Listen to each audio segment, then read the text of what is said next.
வணக்கம். இப்போ நீங்கள் படத்தில் பார்த்துக்கிட்டு இருக்கிறது பூவரசு அப்படின்னு சொல்லக்கூடிய ஒரு மரத்தோடைய பிரான்ச் தான் இப்போ நான் கையில் வச்சுருக்கிறேன். இந்த பூவரசு மரத்து காய் பௌத்திர நோயில் எப்படி பயன்படும் அப்படின்றத நம்ம பார்ப்போம். ஏன் அடிக்கடி பௌத்திர நோயை பற்றி நாங்கள் அடிக்கடி குறிப்பிட்டு இருக்கோம்னா, இப்போ இந்த பௌத்திர நோயின்றது இப்போ ரொம்ப அதிகமாக எல்லாத்தையும் காணப்படுது. காரணம் முறையற்ற உணவு, இதை மாதிரி காரணங்களாக கூட இருக்கலாம். அது என்னமோங்க, நிறைய இடங்களில் பார்த்திங்கன்னா பௌத்திரன்ற விஷயங்கள் ரொம்ப பரவலாக இருந்துக்கிட்டு இருக்குது. இந்த பௌத்திரமே புற்றுநோய்க்கு ஒரு ஆரம்பம் அப்படின்னு கூட சொல்லலாம். இதை பற்றி விரிவாக பல இடங்களில் நாங்கள் பேசியிருக்கிறோம், இன்னும் அடுத்தடுத்தும் பேச இருக்கிறோம். அதனால் அதை விடுத்து இப்போ பௌத்திர நோயில் இந்த பூவரச மரத்தை காயை எப்படி பயன்படுத்தலாம் அப்படின்றத நம்ம பார்ப்போம். இந்த பூவரசு மால்வாசியா இனத்தை சேர்ந்தது. இந்த பூவரசில் ஒரு 3 விதமான இனங்கள் இருக்குது. நீங்கள் நாட்டு பூவரசு தான் இதுக்கு ரொம்ப ரொம்ப நல்லது. நாட்டு பூவரசத்தை விடுத்து இன்னொன்று சீமை பூவரசை அப்படின்னு ஒன்று இருக்கும். அது காய்கள் ரொம்ப பெருசாக இருக்கும். அதை கூட நீங்கள் பயன்படுத்தலாம், அதனால் ஒன்றும் இல்லை.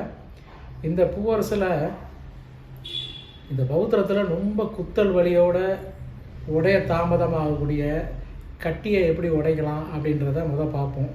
இந்த பூவரசு மரத்து பட்டையை பார்த்திங்கன்னா இது ஃப்ரெஷ்ஷாக தான் யூஸ் பண்ணணும். நீங்கள் மேலே ஹார்டான புரணிகள் இருக்கும் மேலே, அதெல்லாம் நீங்கள் செதுக்கி எடுத்துகிட்டு மரத்தை நல்லா கொஞ்சம் ஆழமாக வெட்டினீங்கன்னா உள்ளுக்குள்ள மஞ்சளும் சிவப்புமா ஒரு சதைப்பகுதி ஒன்று இருக்கும். அந்த மாதிரி ஒரு பொருளை எடுத்துங்க. அது ரொம்ப சிவப்பாகவும் இருக்கும், பார்த்திங்கன்னா நார் பிடிச்சதாக இருக்கும், சமயங்களில் மஞ்சள் கலந்ததாக இருக்கும். எதாக இருந்தாலும் சரி, நல்லா ஒரு சின்ன துண்டு ஒரு பீஸ் மட்டும் வெட்டி எடுத்துகிட்டு வந்துடுங்க. எடுத்துகிட்டு அம்மியில் வச்சு நல்லா தட்டி நசுக்கணும்.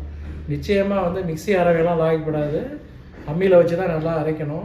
அம்மியில் வச்சு நல்லா கொஞ்சமாக தண்ணியை தெளித்து அரைச்சி நல்லா மசிஞ்சு, அதாவது அதோடய ஃபைபர் பார்த்திங்கன்னா அதோடைய நரம்பு பகுதிகள்லாம் நல்லா அரைப்படுற மாதிரி அரைங்க.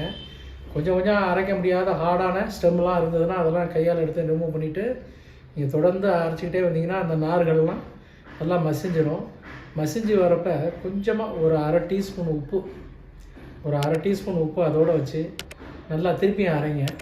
நல்லா அரைச்சி மை போல் ஆனதுன்னு, அதாவது ஒற்றை பதம் அந்த அளவுக்கு நைஸாக அரைக்கணும். அரைச்சி அதை நீங்கள் வலித்து எடுத்துகிட்டு அந்த கட்டி உள்ள இடத்துல நல்லா கனமாக தடவி ஒரு துணியால் கட்டிக்கங்க. இந்த துணியால் கட்டுறது அப்படின்றது என்னன்னா, இந்த துணியால் வச்சு கட்டும்போது இதில் இருக்க சத்து பொருள்லாம் அந்த துணியை உறிஞ்சிடும். அதனால் ஒரு சதுரமான ஒரு பிளாஸ்டிக்கை ஒரு கவர் இருந்ததுன்னா அதை கட் பண்ணி அது மேலே வச்சு அதில் அந்த விழுதை வச்சு அது மேலே நல்லா பொருத்தி கட்டிடுங்க. கட்டிட்டு அதுக்கு மேலே கனமாக துணியை வச்சு நல்லா கட்டிக்கிட்டு நீங்கள் ஒருங்கிணைச்சு படுத்துட வேண்டியது தான். கிட்டத்தட்ட பார்த்திங்கன்னா எப்படியும் ஒரு 1 ஹவரில் எப்படியும் உருண்டு திரண்டு உடஞ்சி வெளியில் வந்துடும்.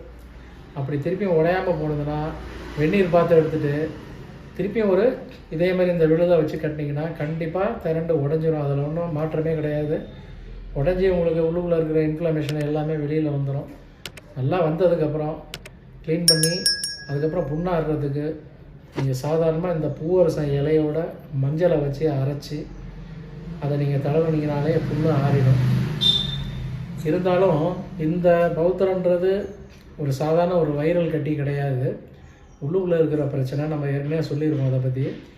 அதனால் உள்ளுக்குள்ளே இருக்கக்கூடிய ட்ராக்டுகளில் சதை வளர்கிறதுக்கும் உள்ளுக்குள்ளே இருக்கிற வைரஸுகள்லாம் அழிகிறதுக்கும் புதுசாக தசைநார்கள் அதாவது பார்த்திங்கன்னா புதுசாக சதை வளர்ந்து மூடுறதுக்கும் ஒரு உபாயம் உங்களுக்கு நான் சொல்கிறேன்.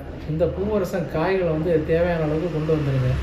இந்த காய்கள் நீங்கள் ஒரு தடவை பறித்து எடுத்துகிட்டு வந்துட்டிங்கன்னா 1 வாரத்துக்கு வச்சுக்கலாம். இந்த 1 வாரத்தில் அதாவது இந்த 1 வாரத்தில் உங்களுக்கு தேவையான அளவுக்கு நீங்கள் அரைச்சி சாப்பிட்லாம். உடனடியாக இந்த காய்கள் காய்கிறது கிடையாது.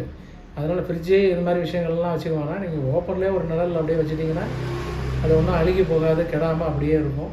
நல்லா தேவையான அளவுக்கு அதை கொண்டு வந்துடுங்க. பெரிய காம்புகளை மட்டும் நீக்கிட்டு அந்த காய்களை 1-2 நசுக்கி இல்லை கட் பண்ணி மிக்சியில் போட்டு, அதாவது பார்த்திங்கன்னா ஒரு கைப்பிடி அளவுக்கு அப்படின்னா பெரிய காய்களாக இருந்தால் ஒரு 5 காய் போதும். பொடிசான காயாக இருந்ததுன்னா ஒரு 10 காய்னாச்சும் நிச்சயம் தேவைப்படும். அந்த அளவுக்கு மிக்சியில் நீங்கள் கட் பண்ணி போட்டு ஒரு டம்ளர் தண்ணியை நிதானமாக விட்டு நல்லா அந்த விழுதை நல்லா அரைச்சிடுங்க. அரைச்சிட்டு ஒரு துணியில் வச்சு அந்த விழுதை நல்லா புழிஞ்சிங்கன்னா ஒரு மஞ்சள் நிறமான நுரைச்சிக்கிட்டு ஒரு சாறு கெட்டியான சாராக வரும். அதை மிகுதியான தண்ணியில் கரைச்சி வச்சுக்கோங்க. அதாவது குடிக்கக்கூடிய ஒரு டம்ளர் அளவுக்கு தண்ணியில் நீங்கள் கரைச்சி வச்சுக்க வேண்டியது தான்.